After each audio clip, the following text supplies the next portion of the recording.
Quand on entend féminisme, on pense très souvent à un mouvement de femmes extrémistes, un mouvement de femmes anti-hommes, un mouvement qui n'aurait pas sa place en Afrique. Et pourtant, l'histoire du continent africain a été marquée par de grandes figures féminines comme Cléopâtre ou Néfertiti de l'Égypte. Si la place de la femme dans la société a changé avec le colonialisme, on assiste de plus en plus à la montée en puissance du féminisme africain qui se bat pour les droits des femmes. Aujourd'hui, dans Les Femmes d'ici, on va parler du féminisme. On va essayer de bien expliquer pour que ce soit une bonne fois pour toutes bien compris. D'accord? À tout de suite.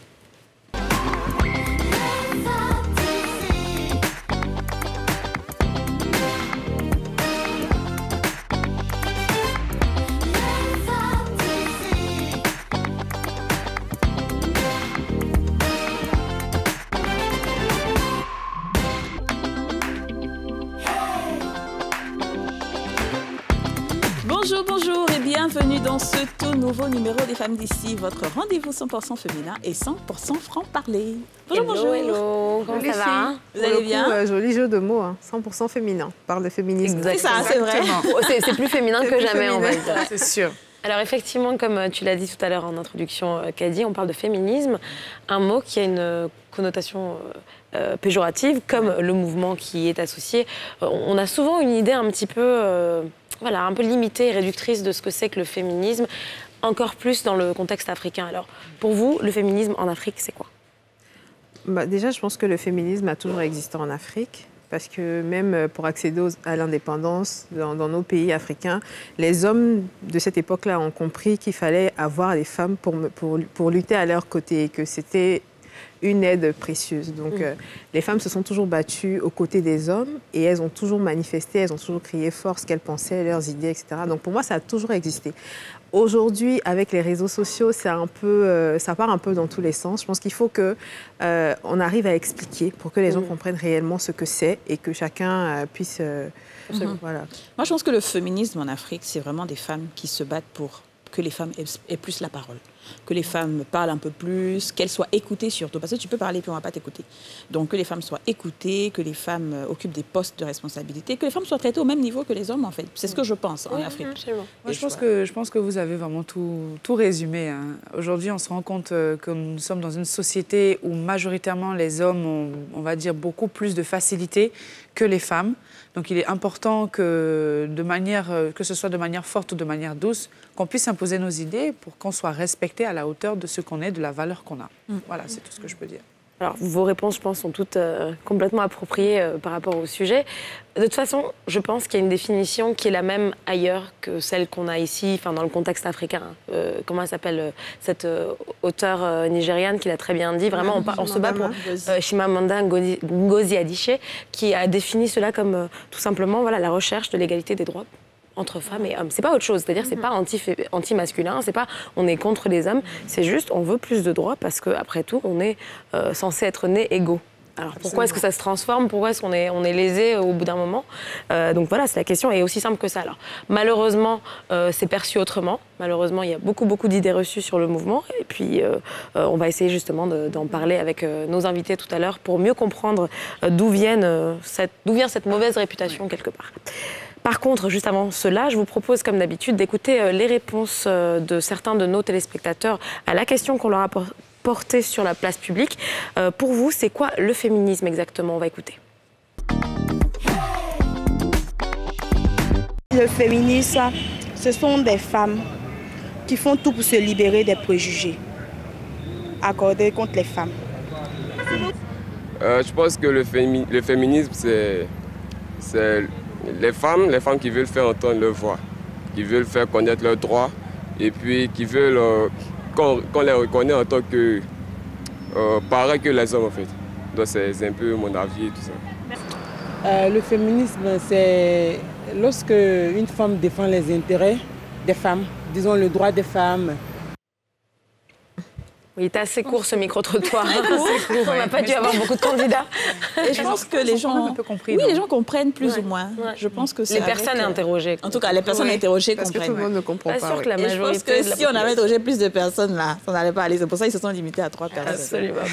Donc, je pense qu'il faut qu'on invite nos professionnels aujourd'hui, parce que c'est grâce à eux qu'on va bien comprendre et que tout le monde pourra savoir ce que c'est que le féminisme. On aura aujourd'hui Orphélie Talmas qui va nous rejoindre sur ce plateau. Elle est promotrice d'art et féministe. On a aussi Désiré Dénéo, activiste et féministe. On aura aussi Josué Nomeyos. Il est un homme, mais il est pro-féministe. Bonjour, bonjour. Bonjour à tous les trois. Bienvenue. Bienvenue, vous allez bien? Ça va? Vous êtes en forme? Ça va. Désiré, re-bienvenue. Bienvenue vraiment. Sur le plateau des Merci. Ophélie aussi. C'est la deuxième fois. Oui, pour un autre sujet. Par contre, Josué, vous êtes le nouveau. Tout nouveau chez les le femmes. seul homme d'ailleurs. Le seul homme, voilà, exactement. Écoutez, ça fait plaisir de voir un homme qui s'associe à la lutte féministe. C'est rare, hein?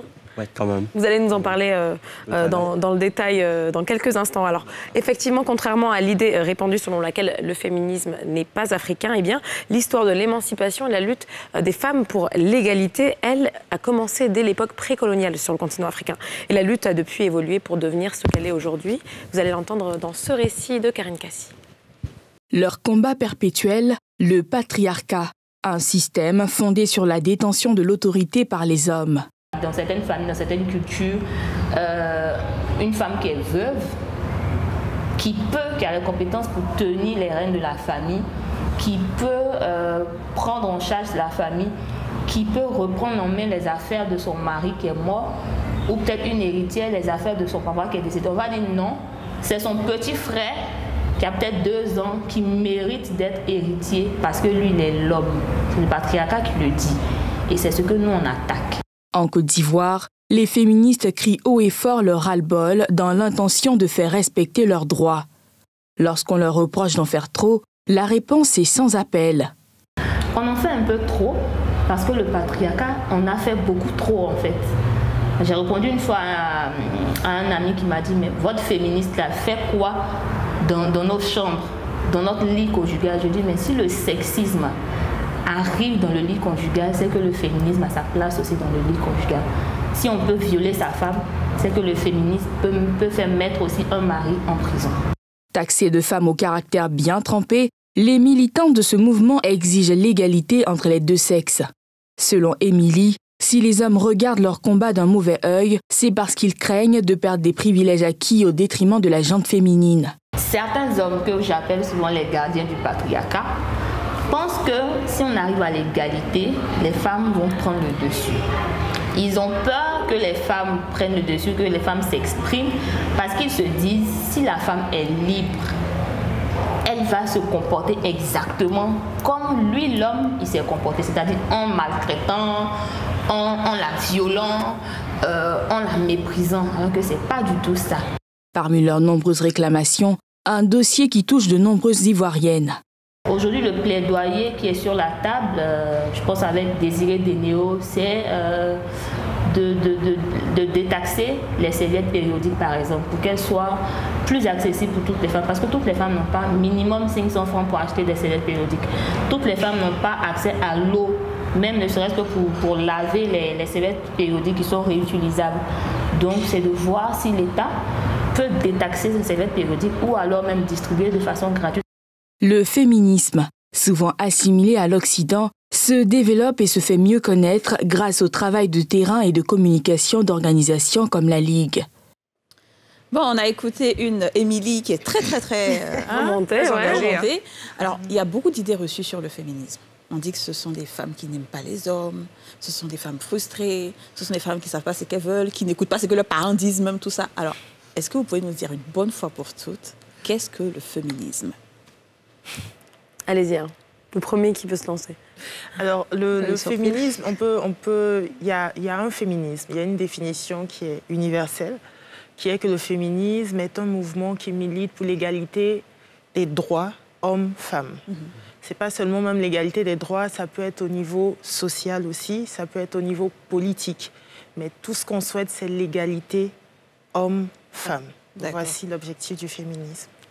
C'est ça. C'est la même définition pour toi. Oui, c'est exactement, c'est ça. L'égalité en droit, enfin... Oui. On peut donner plus de détails. Parce que pas forcément être supérieur à un homme. Hein. Non, c'est une égalité. En fait, l'idée, c'est qu'on puisse avoir les droits humains. Okay. Oui.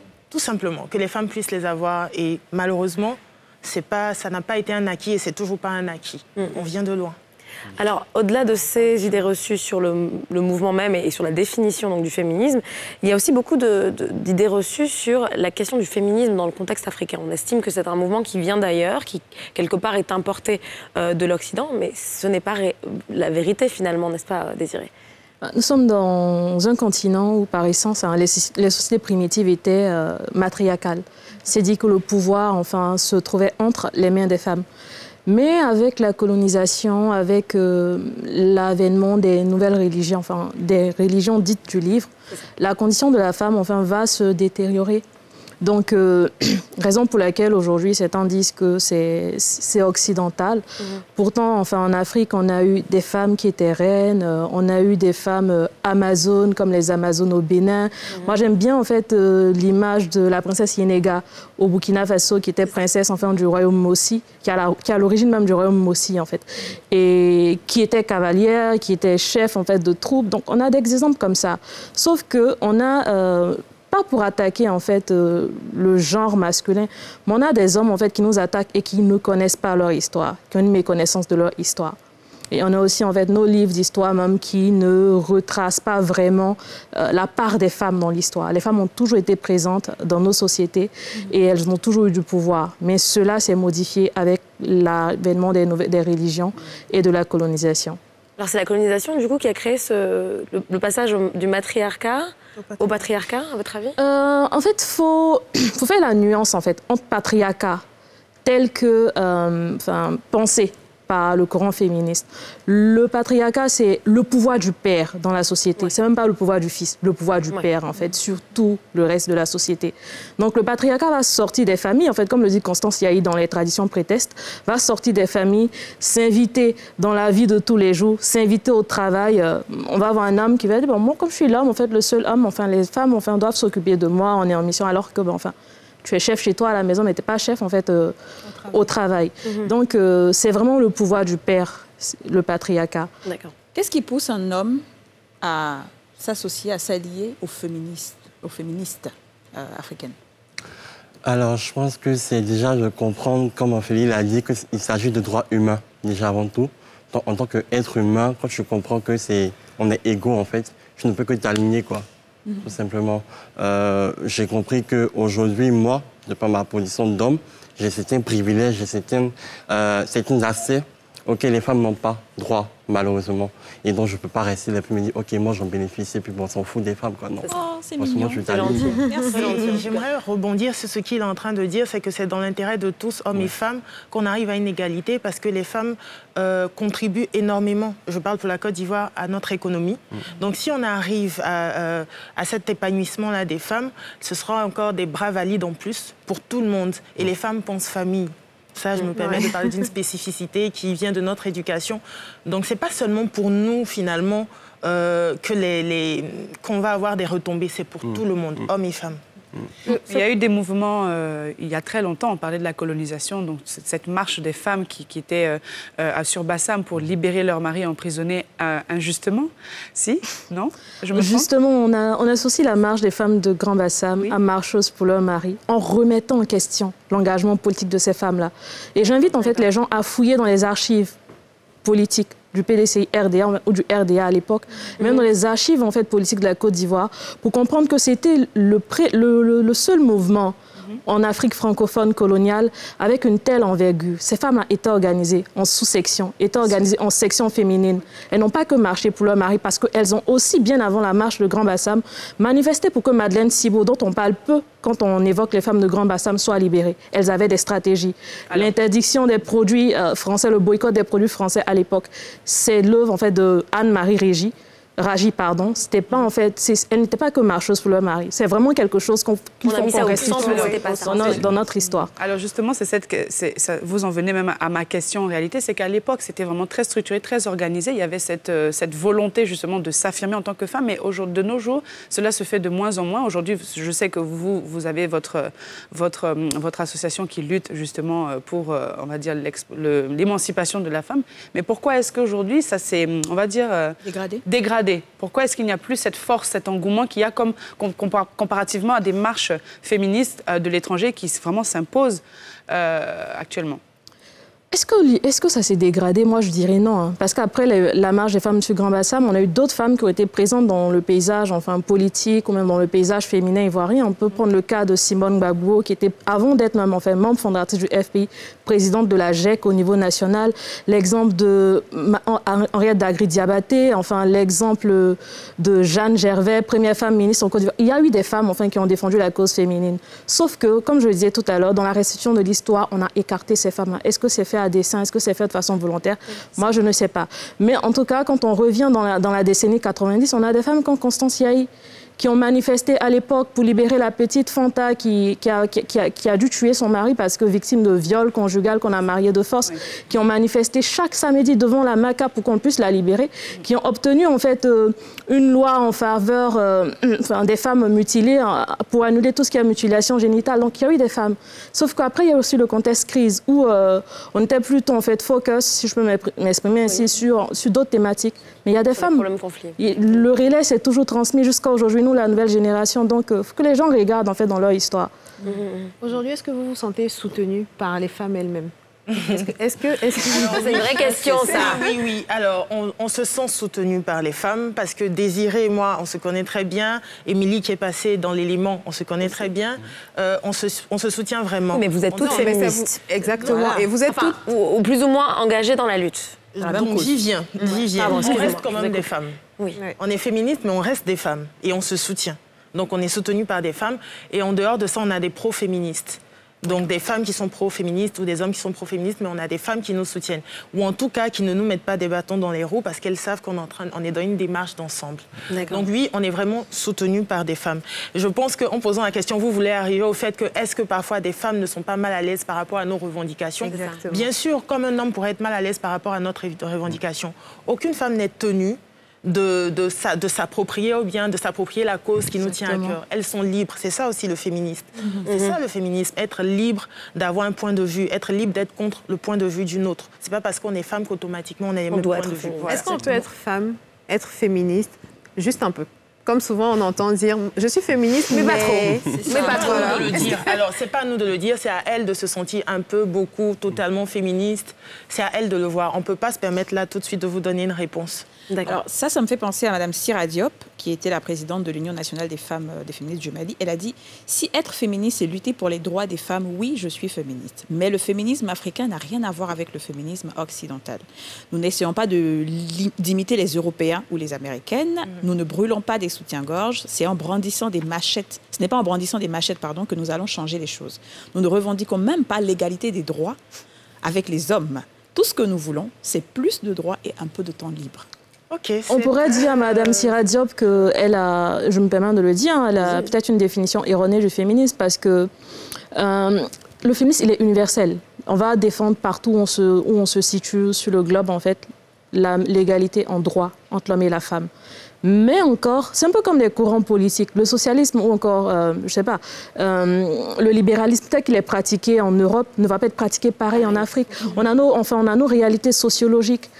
Je le dis toujours, les femmes en ce moment en France, elles vont revendiquer tout ce qui est PMA. Nous, en Côte d'Ivoire, on n'a même pas encore la totalité de nos droits. Enfin, c'est que des droits civiques. Enfin, PMA, procréation médicalement assistée. Voilà, on n'a même pas encore tous nos droits. Enfin, comme il y a pas mal de droits comme ça qu'on n'a pas. L'avortement, par exemple. De quelle manière vous soutenez... Je veux rebondir pour dire que les priorités, les urgences diffèrent selon les localités, les cultures. Voilà. Donc, le taux de scolarisation ici n'est pas le même qu'en France ou aux États-Unis. Donc, on va vouloir attaquer les problèmes, on va attaquer différemment. Ce qu'elle est en train de dire, je l'entends, mais je ne suis pas d'accord parce que je ne pense pas que c'est ça. Il y a le féminisme qui est l'égalité des droits hommes-femmes, peu importe où on se trouve, et les féminismes qui sont appréciés selon les urgences et les priorités, selon les cultures. Ouais. Voilà. Alors je pense qu'il y a aussi un courant qu'on appelle souvent l'afroféminisme qui est venu un peu contredire un peu la mouvance occidentale un peu majoritaire qui voulait que ce soit un peu toujours les femmes blanches qui soient mises au premier plan et qui défendent peut-être des droits qui étaient beaucoup moins, comment dire, qui ne mettaient pas forcément en avant les femmes de couleur. Est-ce que l'afroféminisme, c'est ce qu'on retrouve un petit peu dans votre courant de pensée sur le continent africain ou est-ce que c'est différent? Moi, je me sens féministe, hein, tout court. Tout simplement. Après, c'est vrai que la question, l'afroféminisme, on va se classer dans ce qu'on appelle l'intersectionnalité dans le féminisme, même en sociologie, hein, qui prend en compte la revendication des minorités, que ce soit les populations noires, les personnes homosexuelles, et j'en passe. Donc l'afroféminisme, ça peut peut-être ramener à une féministe africaine ou une féministe afro, mais ça part quand même dans le féminisme, parce que même en fait dans les histoires de libération des peuples noirs ou même de l'esclavage, les femmes ont été lésées par des hommes noirs, et c'est quelque chose qu'on n'ose pas dire. Et je me souviens qu'en début de semaine, j'ai fait un post où j'ai dit normalement, ceux qui devaient accompagner les féministes en Afrique devraient être les hommes africains, parce que le viol, par exemple, a été utilisé longtemps par le colon ou par les esclavagistes, en fait, comme moyen de punition sur la femme noire, mais également, en fait, comme prétexte pour pouvoir pendre des hommes noirs dans le sud des États-Unis. Donc, enfin, afroféministe, oui, ça existe, mais c'est tout en mots, quoi. Et après, il faut situer ça dans un contexte aussi peut-être géographique actuellement. C'est qu'en France, par exemple, il y a un gros mouvement afroféministe qui existe et que je trouve particulièrement pertinent parce que vous avez des femmes noires qui évoluent dans un pays à dominance, à dominance. Donc c'est normal qu'on essaie, on a souvent l'impression, il y a deux, comme elle parlait d'intersectionnalité, je vais expliquer un peu pour que ce soit plus simple. Vous avez deux types de minorités qui se superposent pour les afroféministes. Donc elles sont victimes de discrimination parce qu'elles sont femmes déjà et en plus de ça, elles sont victimes de discrimination parce qu'elles sont noires. Donc c'est là où on parle aussi d'afroféminisme. Donc c'est très pertinent. Par contre, moi qui vis en Côte d'Ivoire, voilà, je dirais tout simplement que je suis féministe. Voilà. D'accord. Pourquoi les hommes se sentent... Certains hommes pensent que vous leur faites la guerre, clairement.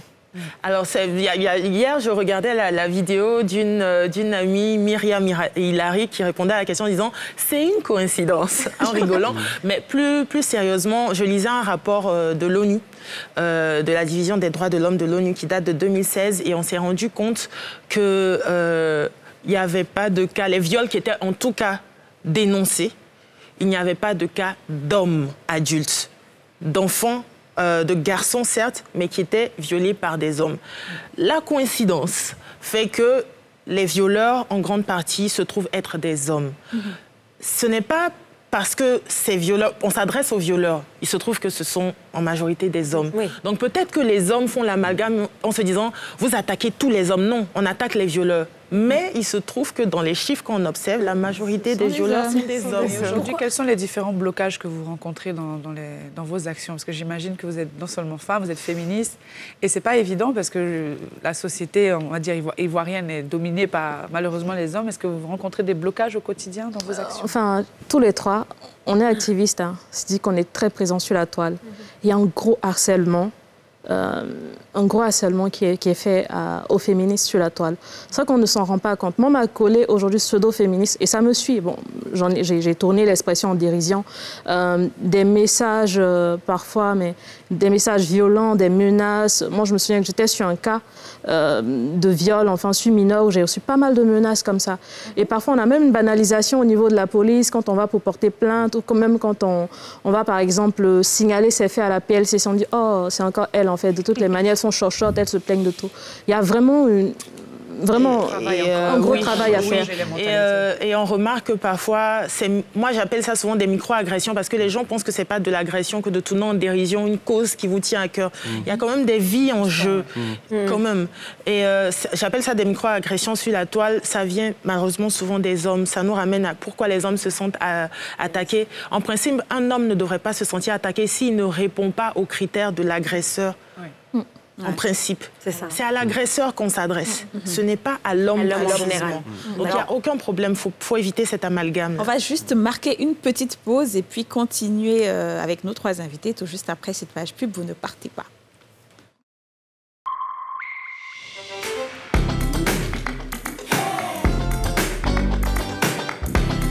Bienvenue à vous si vous nous rejoignez sur le plateau des Femmes d'ici sur NCI. On parle féminisme dans le contexte africain. Aujourd'hui avec nos 3 invités, Orphélie Telmas, promotrice d'art et féministe. Nous avons également Désiré Dénéo, activiste féministe, et Monsieur Josué Noéo, qui est donc aussi pro-féministe et donc qui participe donc de cette lutte. Avant de partir en pub, on parlait un petit peu du fait que les hommes se sentent souvent attaqués, ne serait-ce que par la présence même de ce mouvement. La question que j'ai envie de vous poser est un peu plus large. On sait que ce côté, justement, interprétation peut-être extrémiste du féminisme, il n'existe pas qu'en Afrique. Ailleurs aussi, beaucoup de féministes sont taxés d'extrémisme, de personnes qui provoquent. Je pense un petit peu aux Femen, aux Pussy Riot, qui souvent vont faire des campagnes un petit peu plus, comment dire, voilà, avec la nudité va faire partie de leur campagne. Est-ce que pour vous, c'est quelque chose qui peut être efficace dans le contexte africain? Est-ce qu'il faut plutôt se détacher de ce type de... Est-ce que c'est le fait qu'elle revendique avec le corps qui est extrémiste? C'est vraiment la question que je me pose. C'est pas mon avis. Parce que dans l'histoire, par exemple, de la décolonisation au Nigeria, les femmes ont toujours manifesté contre le colon en étant nues. Donc, c'est pas nouveau. Ici, en Côte d'Ivoire, quand on a des revendications de femmes, on voit des femmes qui vont même sortir parfois un morceau de tissu rouge, se mettre nues. Le corps de la femme a toujours servi de moyen de revendication. Tout comme notre corps ne nous appartient pas. Et c'est pour cela que le féminisme va défendre en fait, la libération du corps de la femme. Ou comme Émilie Tapé tout à l'heure, va défendre en fait, la libération sexuelle de la femme. Donc, faisons attention. Oui, moi, je trouve que même cette manière d'attaquer, en fait, le mode opératoire, je ne vois pas l'utilité en fait. Si je prends le cas de Malcolm X par exemple, pour faire un peu de digression, avec Martin Luther King, ce n'est pas la même méthodologie. Mais au final, le but était atteint. Donc chacun en fait défend le combat, chacun défend sa conviction avec les moyens qu'il trouve appropriés. Mais justement, Malcolm X et les Black Panthers ont été diabolisés pendant très longtemps dans l'histoire américaine. Au final, le but était atteint. Ils n'ont pas cette méthode soft, cette méthode douce, cette méthode qui permet de rallier les autres à leur cause. Après, les observateurs peuvent choisir les méthodes qui leur conviennent. C'est ça. C'est exactement ça. Vous choisissez d'entrer dans le groupe qui correspond aux méthodes qui vous plaisent, tout simplement. Le plus important pour vous, c'est la cause. Ce ne sont pas les individus. Donc, je trouve parfois que ces attaques, ces critiques-là, c'est on se disperse, c'est de la distraction. Il y a une cause, il y a un objectif qu'on veut atteindre. Si vous croyez en cet objectif, vous vous concentrez là-dessus, en fait. Et comment que vous, en tant qu'homme, justement,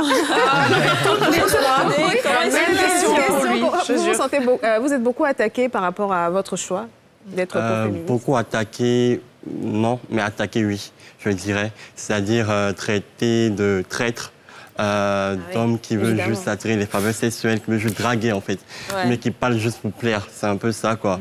Mais franchement, c'est pas non plus... je veux dire, c'est pas un grand tour, en fait, voilà. Quelques messages de temps en temps, et puis bon, je suppose ça va. Justement, quoi. je me demandais comment vous sensibilisez à votre niveau. Qu'est-ce que vous faites en tant qu'homme pour aider le mouvement? Alors moi, principalement, déjà, c'est les réseaux sociaux. Je suis très actif, en fait, sur les réseaux sociaux. Je fais des petits posts pour expliquer certaines choses et tout, défendre mon opinion. Et puis, quand je peux aussi, je suis bénévole, par exemple, à la Ligue. Donc, tout ce qui est association qui lutte pour les droits des femmes, j'essaie de soutenir de ma manière, quoi. Et concernant justement la Ligue, aujourd'hui, comment vous opérez pour réussir à, on va dire, à développer voilà. Moi, je pense qu'il faut partir aussi au début de la Ligue. Comment ça se crée la Ligue? On part toutes des réseaux sociaux. C'est dit qu'il y a eu un deuxième cas de viol, et puis on s'est dit, bon, écoutez, les filles, c'est vrai qu'on est toutes comme ça, enfin, de façon éparpillée, chacune membre d'une association. Et si finalement, on se réunit, et puis on décidait de créer une association féministe, parce que dans nos statuts, c'est clair, nous sommes une association féministe, mais qui prenons en compte les autres associations féminines. En gros, c'est un regroupement d'associations. Et on revendique clairement le féminisme, en fait. Dans notre mode opératoire, généralement, là, on est à plus de 250 cas en un an de fonctionnement de la Ligue. Et généralement, plus de 250 cas de viol, d'inceste, de violence conjugale, de harcèlement. Et la moyenne, ça part de 2 ans, enfin la plus jeune victime a 2 ans et la plus âgée a 65 ans. Donc, ce sont des cas que vous avez pris en charge. Des cas que nous avons pris en charge enfin, 1 an d'existence, depuis novembre 2019 jusqu'à novembre 2020 et maintenant là. Donc, ça va partir des réseaux sociaux généralement. On est Et c'est pour ça que c'est assez intéressant d'être féministe, enfin, parce que quand il y a un cas de violence, automatiquement, ceux qui nous insultent, ceux qui nous insultent, on va taguer les féministes, en fait. Ils vont tous nous taguer. Et du coup, enfin, et c'est comme ça. Et aujourd'hui, on a réussi quand même à construire une identité, en fait. Et quand il y a un cas de violence, automatiquement, on va nous contacter. Après, on reste assez accessible, en fait, sur les réseaux sociaux. Alors, ces dernières années, on a vu qu'il y a le mouvement MeToo qui a pris beaucoup d'ampleur aux États-Unis, en Europe, sur les réseaux sociaux. Mais en Afrique, je pense que c'est passé un peu inaperçu. Non. Non, alors, il y a le mouvement MeToo, c'est là où on dit il y a ce qui se passe là-bas, il y a ce qui se passe ici. Voilà, chacun a sa façon de fonctionner. Il y a eu MeToo, mais il y a eu Vraie Femme Africaine. Vraie Femme Africaine. Il y a un hashtag, qui a bien fonctionné. Donc, après, on n'est pas obligé de calquer toujours ce qu'ils font, d'être toujours dans la même dynamique. On fait les choses à notre rythme et on les fait bien. Et Vraie Femme Africaine a eu un gros impact parce qu'il y a eu beaucoup de dénonciations. Beaucoup de femmes ont eu le courage de dire « j'ai été violée » et de commencer la démarche de porter plainte. Après, on peut parler même de Balance dans Saïsal au Sénégal, où elles ont dénoncé des violeurs, des personnes qui les harcelaient. Et on oublie aussi cela quand on parle de MeToo. C'est une initiative d'une femme noire, Tarana Burke. Absolument.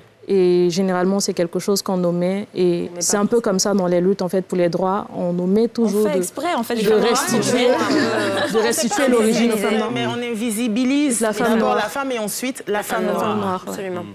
Alors, pour revenir un petit peu sur la question de tout ce qui va être lutte sur les réseaux sociaux, on voit de plus en plus des différentes luttes aussi se faire sur le terrain dans différents pays, que ce soit au sujet des fémicides ou des violences conjugales. Ça s'est fait récemment en Namibie, notamment. En Afrique du Sud, ça intervient très, très fréquemment. Un peu moins dans nos pays, je dirais Afrique francophone. Si je me trompe, vous me corrigerez. Mais en fait... On sait que la lutte aussi, elle doit se faire en termes de sensibilisation, mais aussi au sein de la communauté féminine. Parce qu'il reste des résistances qui sont peut-être liées à la culture. Comment est-ce que vous opérez pour sensibiliser les autres femmes sans vouloir les forcer à embrasser... Moi, je sais que pour les 16 jours d'activisme contre les violences faites aux femmes, moi, j'ai passé plus de, 5 jours dans les marchés à sensibiliser au niveau de la Ligue, avec le mégaphone. Que ce soit en July et en français, on l'a fait. Et... on se dit parfois que c'est juste une goutte d'eau qu'on jette à la mer, mais le nombre de femmes après derrière qui viennent, qui prennent vos numéros de téléphone. Non, en fait, j'ai ma fille qui était violée. En fait, moi-même, mon mari me bat. Et du coup, on essaie de parler à ces femmes-là. Et généralement, quand on va pour défendre la cause d'une femme qui est victime de violence, on ne va pas lui dire de devenir féministe. Et c'est ce que je dis toujours aux gens. Parce que finalement, le féminisme, on va embrasser le féminisme parce qu'on a lu. On va embrasser le féminisme parce qu'on est parvenu à s'identifier à une figure féministe. Mais on ne demande à personne d'être féministe. On va sensibiliser dans les écoles. On l'a fait pendant les 16 jours d'activisme contre les violences faites aux femmes. Par exemple, samedi, on va organiser un autre événement pour les mamans célibataires qui sont très souvent lésées. Mais à ces femmes, on ne dit pas de devenir féministe. C'est pas le propos. Donc, on va sensibiliser sur les droits essentiellement, sans même parler de féminisme, en fait, parce que nous, c'est notre quotidien, mais on ne va pas demander aux femmes de devenir féministes. Et puis, il y a les réseaux sociaux aussi. On a tendance à penser on a tendance à minimiser les réseaux sociaux et se dire que vous ne faites que parler là, quel impact ça a. Mais la Ligue a été créée grâce aux réseaux sociaux. Exactement. Ce sont des femmes qui se sont rencontrées et qui ont tissé un réseau qui est devenu fort. Aujourd'hui, les gens qui constatent des violences dénoncent sur les réseaux sociaux et ça fait effet. Ça fait un gros effet et finalement, les procédures sont accélérées, ça met la pression. Donc, il y a aussi les réseaux sociaux qui permettent, parce qu'aujourd'hui, les réseaux sociaux, c'est un nouveau média super puissant. On ne peut pas le mettre à l'écart. Donc, il y a des activistes qui sont vraiment concentrés sur les réseaux sociaux. Et pour nous taquiner, souvent, on dit féministe 2.0, ce qu'on adore, parce que ça marche. Mais pourquoi, d'après vous, il n'y a pas des personnalités publiques en Côte d'Ivoire ne s'engagent pas, ne s'affichent pas pour dire que oui, je suis féministe ou je suis pro-féministe?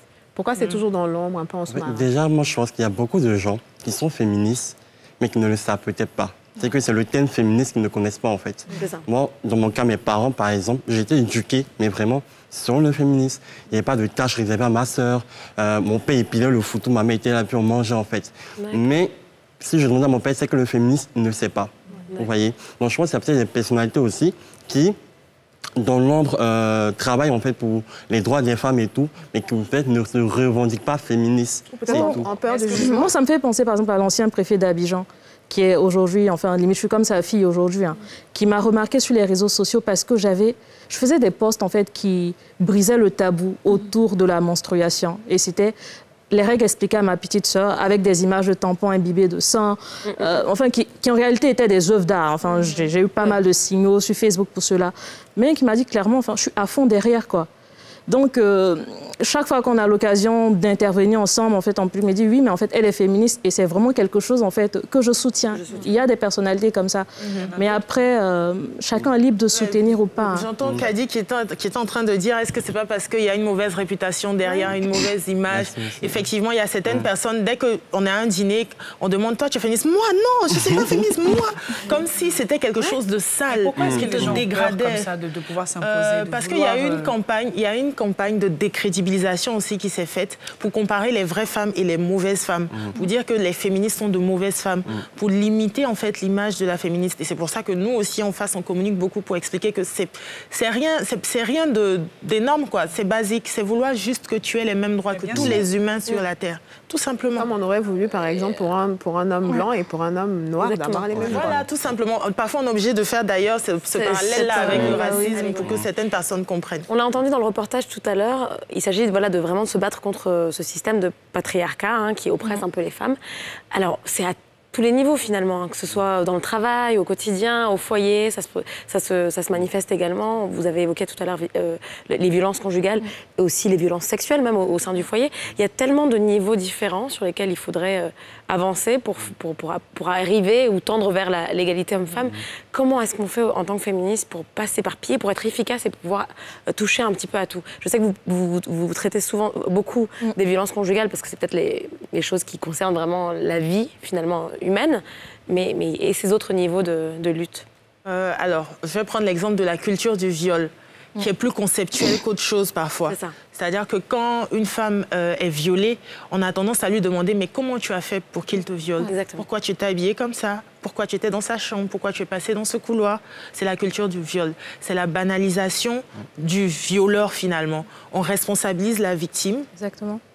Et on oublie finalement le violeur. Si vous remarquez, même sur les réseaux sociaux, quand on dénonce un cas de viol, on parle plus de la victime même que du violeur. Exactement. Donc, par exemple, la culture de viol, c'est quelque chose, effectivement, d'un peu plus complexe. Et c'est pour ça que moi, j'adore les réseaux sociaux, parce que là-bas, on a le temps de discuter avec les gens. On ne peut pas toujours se rencontrer physiquement.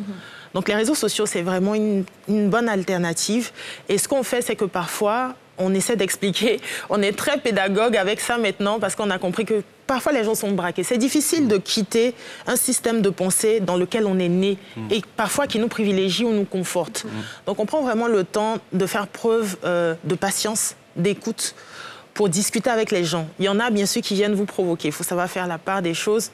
Et on fait beaucoup preuve de pédagogie pour expliquer. Il n'y a pas que la culture du viol. Je pense qu'il y a la question, par exemple, il y a la notion par exemple de consentement quand on parle de viol. Parce que le viol, c'est l'absence de consentement. Et moi, j'aime bien utiliser, je pense que lundi, je ne sais plus, avant-hier, j'ai fait une publication où c'est très simple. En fait, il faut expliquer aux gens des situations simples en fait, qu'ils vivent constamment. Donc, je dis, en fait, vous êtes dans la chambre avec votre partenaire et vous êtes au préliminaire, vous vous embrassez et tout. Et puis, du coup, je ne sais pas si je peux me permettre de le dire, elle décide, par exemple, de vous mettre en fait, le doigt au niveau des parties, au niveau de la partie anale. Et vous rétractez, vous refusez, elle arrête. C'est le consentement. Donc, qui s'est appliqué. C'est le consentement qui s'est appliqué. Et généralement, c'est avec des figures simples comme ça qu'on réussit à expliquer ce que c'est la culture du viol. Et moi, après, généralement, je vois des gens qui disent, mais en fait, on ne savait pas, qui m'écrivent parfois, enfin, inbox, ils disent, mais on ne savait pas que ça, c'était comme ça. Et vraiment, on a appris beaucoup. C'est vrai qu'on se fait insulter sur la toile, mais il y a beaucoup de pédagogie qui se fait derrière. Et il y a pas mal de gens qui rejoignent la Ligue ou qui rejoignent d'autres associations pour les droits des femmes comme ça, via les réseaux sociaux. Est-ce que vous pensez que le combat sera un peu plus difficile pour les femmes qui sont dans les milieux ruraux, par exemple, où elles sont vraiment avec... Elles vivent avec des traditions, parce qu'en Afrique, il faut qu'on le dise, les femmes ne sont pas vraiment mises en avant, que ce soit pour le côté des religions, même les textes.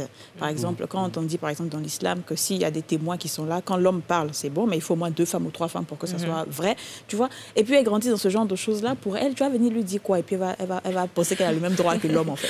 En fait, il y a beaucoup de travail qui est fait. Peut-être on va encore revenir sur Constance Yahi, qui est constamment, depuis qu'elle a pris sa retraite, qui est constamment dans l'ouest du pays, qui va travailler avec des femmes. Il y a un gros travail qui se fait là-bas, dans l'ouest, même si c'est la région où il y a le plus de violences faites aux femmes en Côte d'Ivoire, Ou encore, moi, je pense à Okri Marie-Paul, qui est responsable des interventions sociales à la Ligue, qui est même passée sur votre plateau, mais qui travaille dans le milieu rural, mais qui fait des choses énormes avec ces femmes-là, qui aujourd'hui réussit quand même à participer à l'autonomisation de ces femmes-là. Parce qu'encore une fois, quand on parle de violence conjugale, la majeure partie, malheureusement, des femmes qu'on a ou qu'on accompagne sont des femmes qui n'arrivent pas à être autonomes financièrement. Et généralement, proviennent également des milieux ruraux. Donc, leur expliquer avec leurs propres mots que c'est pas normal, en fait, ce qu'elles vivent. C'est vrai qu'il y a un gros travail à faire. Mais la femme rurale est carrément discriminée par rapport à la femme urbaine. Oui, ça, c'est une réalité. Vous vouliez ajouter quelque chose Non, enfin, je voulais expliquer, quand on a parlé d'autonomie financière, je voulais expliquer qu'en milieu rural, il y a des femmes qui divorcent, il y a des femmes qui se fâchent et qui partent. Il y a des femmes qui se révoltent, ça existe. C'est peut-être pas beaucoup, mais ça existe. C'est pas beaucoup, mais ça existe. Elles n'ont pas besoin que quelqu'un vienne leur dire « attention, tes droits sont violés ». Non, elles comprennent dans la douleur qu'elle ressent, qu'elle ne peut plus rester dans cette douleur.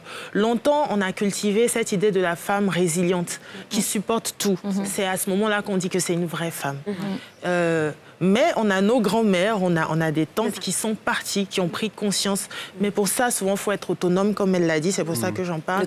Quand on a une autonomie financière, on y arrive. Et je suis ravie de voir qu'il y a des associations qui travaillent dans ce sens-là. Au niveau du féminisme, chacun choisit, on va dire, sa cause prioritaire. Il y en a qui vont dire autonomie financière, d'autres scolarisation, d'autres excision, mariage forcé. Et il y a une diversité d'associations comme ça, dont les efforts conjugués produisent quand même des effets. Alors, je ne sais pas si on peut poser une question. On va poser une question de plus. Vous avez évoqué tout à l'heure un aspect qui limite est lié à la génération. On a tendance à penser que oui, si on n'est pas féministe, finalement, c'est parce qu'on est un peu plus âgé et que les gens de notre génération, 30 et moins, seront un peu plus au fait de l'égalité homme-femme. Est-ce que c'est une affirmation qui a du sens ou est-ce qu'au contraire, c'est pas vraiment en fait lié à l'âge? Le conflit générationnel. Après, ça existe dans tous les domaines de la vie. Mais par contre, en fait, ici, on est très soutenu par des aînés. Moi, je pense à Georgette Zamblé, par exemple, qui va à chaque fois, enfin, quand on est attaqué sur la toile, enfin, de par sa position, enfin, va venir, enfin, dire, mais non, attention, en fait, faut protéger les filles. Enfin, c'est bien ce que vous faites. Et il y a des aînés comme ça, encore Irat Bazalé, qui est très actif sur la question de la précarité menstruelle, mais qui va monter au créneau chaque fois qu'on est attaqué. Donc, l'âge, en fait, importe peu. Finalement, c'est se libérer du patriarcat et puis enfin parvenir à l'effectivité de nos droits. Et puis accepter de s'ouvrir aussi. Souvent on est borné. C'est dire on a nos acquis, on est borné. Et puis parfois on manque d'empathie. On a toujours besoin de se mettre à la place de quelqu'un pour comprendre, alors que tout simplement on peut savoir que ça c'est mal, c'est injuste.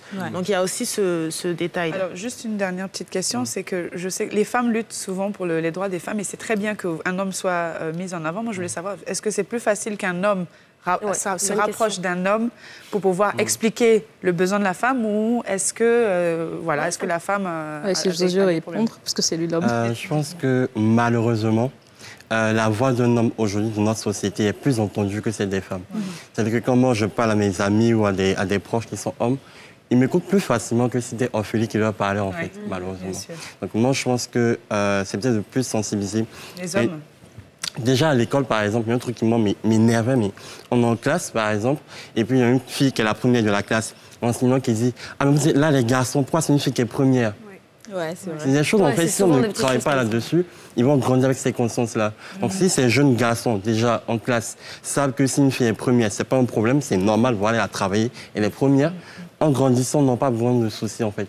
Ils vont respecter les femmes, c'est vraiment égaux.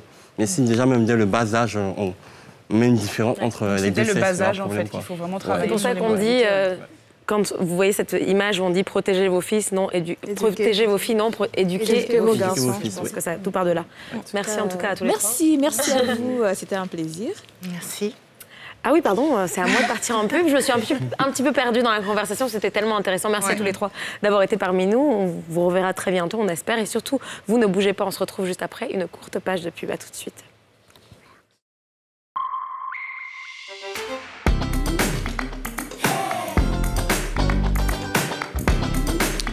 Retour sur le plateau des Femmes d'ici. Je rappelle que les Femmes d'ici, c'est tous les jours du lundi au vendredi à 13h05 sur NCI. NCI, c'est le bouquet 204 de Canal+, bouquet 778 de Star Times et 4 de la TNT. Alors Aurélie, dis-nous tout. Alors, on va dire qu'aujourd'hui et durant tout le mois de mars, Didja va nous faire la liste de toutes ces femmes inspirantes, des femmes ivoiriennes qui sont des modèles de réussite. Et c'est dans ce qu'on retient tout de suite. Alors les filles, je vais commencer mon propos en rendant hommage à une illustre femme qui nous a malheureusement quittés un peu trop tôt. Il s'agit de Iriel Colette, qui... c'est vraiment la reine du vivrier en Côte d'Ivoire. Quand on parle d'agriculture, de vivrier, c'est à elle directement qu'on pense. Et par ma voix, les femmes d'ici transmettent donc leurs condoléances les plus attristées à sa famille biologique, mais aussi à sa famille de cœur que nous sommes toutes. On a bataillé pour l'avoir sur notre plateau. Malheureusement, elle nous a quittés. Alors, ce qu'il faut savoir sur Iriel Colette, c'est que c'est une femme qui n'a pas été à l'école, mais ça n'a été en aucun cas un frein dans sa réussite. Elle s'est toujours dit qu'elle allait être une grande dame. Elle a commencé en tant que vendeuse et petit à petit, elle a fini par créer sa coopérative. Donc, c'est la Fédération nationale des commerçants de vivriers de Côte d'Ivoire. Elle a su tirer son épingle du jeu et ça lui a valu la reconnaissance du pays tout entier. Et c'est vraiment une énorme perte pour nous. L'espoir que j'ai, c'est que toutes les femmes de sa coopérative vont poursuivre son combat et vont continuer à travailler dur pour perpétuer son œuvre. Voilà. Son héritage, absolument. Exactement. Alors, les filles, on a tous plus ou moins vu cette dame sur cette pièce de monnaie. Hein? Ah ouais, c'est vrai. Ah, oui. Voilà. Et je vais vous parler de Dicko Mariam. Alors, son histoire est un peu particulière parce que c'est le fait d'un hasard, d'un pur hasard, qu'elle se retrouve donc sur cette pièce de monnaie. Il faut savoir qu'en 1960, les femmes étaient beaucoup plus attirées par des métiers comme le secrétariat ou être sage-femme. Et elle a choisi la chimie. Elle n'était que 2 femmes dans le domaine de chimie qui étaient fortement... fréquentée par les hommes. Et ça a bien sûr attisé la curiosité. Et un ami à elle, qui était dans le domaine de l'art, lui a fait une photo pendant qu'elle était en train de faire une épreuve. Elle était simplement en train de travailler. Ouais. Donc, il lui a fait cette photo-là. Et plus tard, on lui a fait savoir qu'il y a un livre qui est sorti qui s'appelait Côte d'Ivoire, 10 ans de progrès. Donc, c'était un livre après les indépendances et qui s'est retrouvé à la BCAO comme par hasard. Et sa photo était dans ce livre. Ah, donc du coup, il l'utilise pour la pièce, pour la nouvelle pièce de monnaie. Alors, au-delà de tout ça, ce qui m'a marqué dans son histoire, c'est qu'elle a été vraiment anticonformiste. Au lieu de se diriger vers la facilité, bon, je ne dis pas que c'est facile d'être secrétaire ou d'être sage-femme, mais on a tendance à attribuer ça directement aux femmes. Elle s'est dit non, moi, je vais être chimiste. Et elle s'est battue pour ses rêves. Et pour moi, il n'y a rien de mieux que de croire en quelque chose, ne pas simplement dire, bon, vu que tout le monde le fait, je le fais aussi, mais avoir sa propre identité et de se battre pour ça. Voilà. Et après, un peu son instinct, être qui on est, parce que je pense que peut-être intérieurement, elle était chimiste. Elle aurait pu dire non, je ne fais pas. Elle avait un talent et puis un travail qui est je sais que peut-être que vous n'avez pas la réponse. Je veux savoir, est-ce qu'elle perçoit des droits sur son image que sur la pièce? Très bonne question, Aurélie. Je m'enseignais. Elle est toujours vivante. Oui, elle est toujours vivante. Elle est toujours vivante, mais ça, elle devait être trop riche. Elle doit être normalement. Et en plus, ce qui est bien, c'est que quand même, bon, c'est bien d'être reconnue sur une pièce que tout le monde va utiliser. Tu as ton visage dessus. Par contre, c'est bien que tu le dises parce que je suis pas sûre que beaucoup de personnes connaissent l'histoire et ne connaissent pas l'histoire exactement. Mais peut-être ils n'ont qu'à bien mettre la photo parce qu'on la reconnaît pas. Moi, si je la vois dans la rue, je ne veux pas savoir que c'est. Ils n'ont qu'à bien. En même temps, elle était très jeune. Plus âgée, c'est très jeune. À l'époque. Et puis pour terminer, je vais vous parler de cette féministe de la première heure qui a été l'une des pionnières de l'indépendance en Côte d'Ivoire. J'ai nommé Madame Marie Corée. Alors c'est une femme qui est arrivée en Côte d'Ivoire en aventure, on va dire. Et faut croire que l'argent rime bien avec les femmes. Hein. En tout cas, elle aussi, c'est un billet de 1000 francs. C'est un billet de 1000 francs, exactement.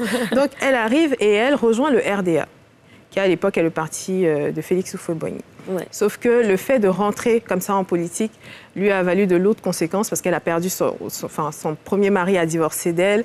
Ensuite, elle s'est remariée. Son deuxième mari a été renvoyé de l'institution parce que sa femme portait trop fort la voix. Tu avais dit le RDA ou le PDCI? Le RDA. À l'époque, c'était le RDA. Voilà. Et puis donc, au lieu de fragiliser cette femme-là, elle s'est dit, au contraire, je vais être plus à fond dans la lutte, dans le combat. Et c'est l'une des femmes qui a d'ailleurs participé à la marche de Grand Bassam, dont on parlait tout à l'heure. Voilà. Donc aujourd'hui, elle est ce RDA-là est plus connu sous le nom de PDCI, RDA, mais c'est vraiment l'une des pionnières. Et c'est des femmes dont on ne parle pas assez. C'est des femmes qu'on ne connaît pas limite. Quand je faisais des recherches sur elle, j'étais très étonnée de ce qu'elle a accompli parce qu'à Treichville, elle a créé un allocodrome où elle a employé que des femmes de sa communauté, ce qui a donné le concept de maquis d'ailleurs à Abidjan. C'est par elle que ce mouvement est né, de cette façon de se restaurer là. Et on doit pouvoir dire aux petites filles, elles doivent avoir des repères, se dire que voici ce que nos devancières ont fait. Soit on fait pareil, soit on fait mieux. Et normalement, on doit faire mieux. Absolument d'accord. Et vraiment, le fait de remettre encore sur le devant de la scène, le fait toutes ces femmes qui ont participé déjà à la lutte pour l'indépendance de leur pays, qui étaient vraiment au premier plan, et après, à partir du moment où il y avait l'indépendance au niveau politique, qui ont eu une force et qui ont pris une place majeure. Ouais. Merci beaucoup, Tidja. On se retrouve tout juste après une petite pub. À tout de suite.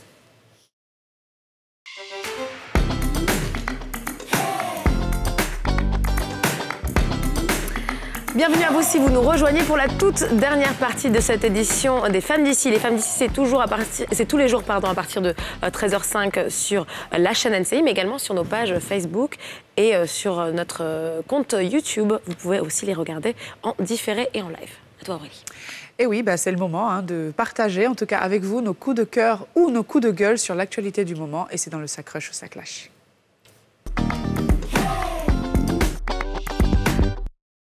Bon, alors, je vais me lancer. Moi, j'ai un crush aujourd'hui. J'ai un crush en même temps, un petit...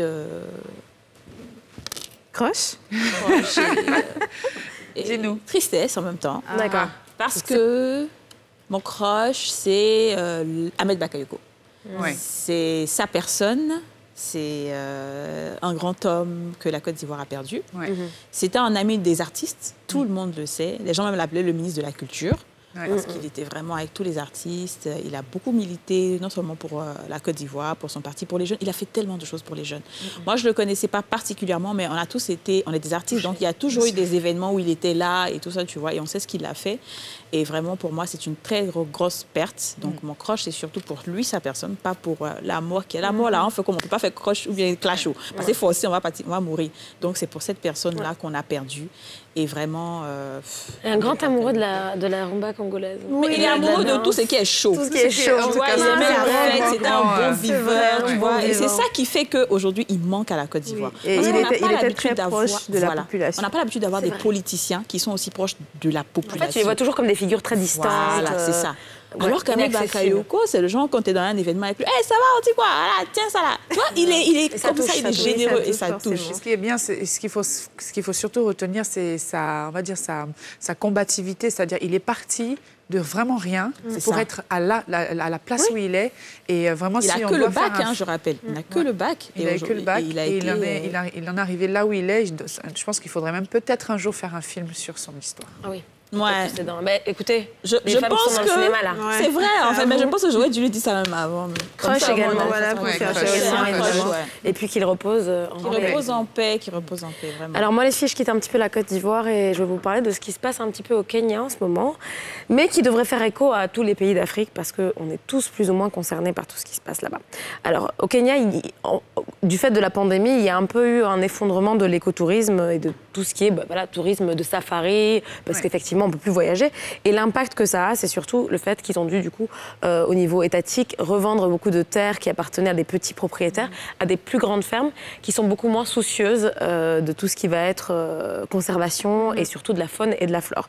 Alors, d'après un rapport du gouvernement, là, il y a les animaux tels que les éléphants, qui sont un peu une espèce rare, qui est protégée au Kenya, sont un petit peu en perte, en fait, d'habitat. Elles sont exacerbées par l'impact de la pandémie sur le tourisme. Et ça voudrait dire que ça pourrait devenir une espèce en voie d'extinction, ce qui est un peu dommage. Et moi, vraiment, ce que j'ai envie de dire, c'est vraiment que c'est un coup de gueule, parce que je pense que sur le continent africain, on a trop tendance à mettre ces choses-là au second plan. C'est vrai qu'on a beaucoup d'autres problèmes qui sont peut-être plus... des besoins du quotidien. Il faut effectivement la famine, il faut nourrir les gens, il faut effectivement trouver du travail à tout le monde. Mais la conservation, le réchauffement climatique, l'impact sur notre faune et notre flore, c'est une vraie préoccupation qu'on devrait tous avoir. Parce que quelque part, ça nous impacte en fait. Oui, bien sûr. À tous les niveaux, économiquement, ça nous impacte en termes de... Souvent, quand tu as des problèmes qui se produisent au niveau du climat, ça impacte les hommes qui doivent se déplacer, qui se retrouvent aussi vulnérables à des conflits. Bref, voilà. Il faudrait qu'on remette ces questions-là de conservation, d'écologie, de souci de l'environnement au premier plan. Surtout que ce n'est même pas pour notre génération, mais c'est pour Et je pense que j'ai vu hier qu'il y avait en Ouganda une milice spécialement de femmes qui se battaient, qui se battent contre le braconnage. C'est-à-dire c'est un ancien militaire australien qui forme des femmes et puis vraiment parce qu'elles disent que les éléphants finalement nos enfants vont voir les éléphants que dans les livres, ils vont jamais les voir. Et t'imagines une espèce comme les dinosaures quoi, ils n'existent plus. On peut pas, ils disparaissent sous prétexte qu'on doit faire des sacs à main avec. Même prendre leur défense pour faire de l'ivoire et tout. Alors moi j'ai un crush. Ça va, crush, clash, crush. Yes. Et mon crush, c'est... on sait qu'on est en plein mois de lutte, c'est le mois de la femme, etc. Et Facebook décide de lancer un livre pour célébrer 19 femmes. C'est un livre sur le leadership féminin. Et c'est des femmes qui se sont distinguées dans certains domaines comme les médias, l'éducation, la politique. Et ils font justement ce livre-là qui contient des œuvres d'artistes féminines du continent. Donc c'est ça qui m'a beaucoup attirée dedans, vous me direz. Et il s'agit de Massira Keita de la Côte d'Ivoire, Lulu Kitololo du Kenya, Kabaro Popi de l'Afrique du Sud et Awele Emi du Nigeria. Donc déjà faire un livre pour parler de la cause féminine, c'est très bien. Inclure des artistes féminines dans ce livre-là, c'est encore mieux. Et voilà, je suis totalement fan. Alors, juste petite parenthèse, je sais que c'est pas le thème, mais il y a ma tante qui est dans ce livre, qui fait pas partie des artistes, mais qui est une ancienne docteure et maintenant qui est activiste féministe. Ah oui, mais je la connais. Que vous suivez sûrement sur les réseaux, sur Twitter, Jamila Ferjani. Oui, elle était médecin au Niger. Exactement. Exactement. Donc voilà, c'est un petit clin d'œil à ma tata. Alors moi, j'ai un clash sur l'actualité du moment qui sont les fake news. Nous sommes dans une situation actuellement assez sensible parce qu'on a perdu déjà 2 Premier ministre en moins d'1 an. Le ministre, donc Ahmed Bakayoko, est décédé. Ils n'ont même pas attendu 2 jours avant de commencer à créer des rumeurs sur la prétendue évacuation de Patrick Hachi. Il n'en est rien. C'était le jour même, d'ailleurs. Oui, le jour même. Comme tu dis, en tout cas, ils n'ont pas attendu 2 jours. Rien. Le même jour, ils sont allés dire que le monsieur est malade. Le 3e Premier ministre, on va dire. Et donc, ça a créé une psychose pour dire que finalement, plus personne ne va vouloir de ce poste, etc. Non. Et ça crée encore plus même une psychose dans l'esprit de la population parce que, bon, voilà, quoi. On a déjà perdu quelqu'un de cher, on va se dire, mais comment le pays ça déstabilise. Donc, je demande pardon, celui qui a écrit ça là, hein, il n'a qu'à se calmer. D'ailleurs, c'est une information qui a été démentie. Ça a été démenti par Patrick Hachi qui dit qu'il va très bien et qu'il faut qu'on arrête justement à cette période de... Oui, effectivement. Ils sont allés mentir aussi sur les périodes comme ça de tension que c'est là même que tu as une recrudescence des... C'est incroyable. Qui a dit ça, quoi. Il est où? Qu'on le trouve et qu'on le mette en prison. Et les autres qui partagent après. Exactement. Je sais que les fake news, ça va plus rapidement que les bonnes informations. Tout le temps. C'est pour ça que j'invite tous ces internautes justement à vérifier d'abord l'information, d'aller sur Google, voir s'il y a des sites qui sont certifiés. Si vraiment ces sites-là n'ont pas donné cette information, n'y croyez pas jusqu'à ce qu'une information officielle vous soit donnée. Et ne relayez surtout pas parce que ça crée de la psychose, comme je l'ai dit. Et puis il y a aussi une autre manière de lutter contre cela. Si on a un doute sur le fait que, par exemple, Patrick Hachi soit malade, on peut interpeller les autorités, les comptes officiels, que ce soit de la primature ou de la présidence. Enfin, voilà, on peut entrer en contact avec ces personnes-là. Et surtout, si ça n'émane pas d'un compte officiel, c'est probablement pas vérifié. Tout simplement. Bon, écoutez, merci beaucoup les filles d'avoir partagé vos cloches et vos crashs. Et merci à vous de nous avoir suivis tout au long de cette émission. On se retrouve demain, même heure, même plateau, donc sur NCI. À demain, je vous souhaite une excellente fin de journée.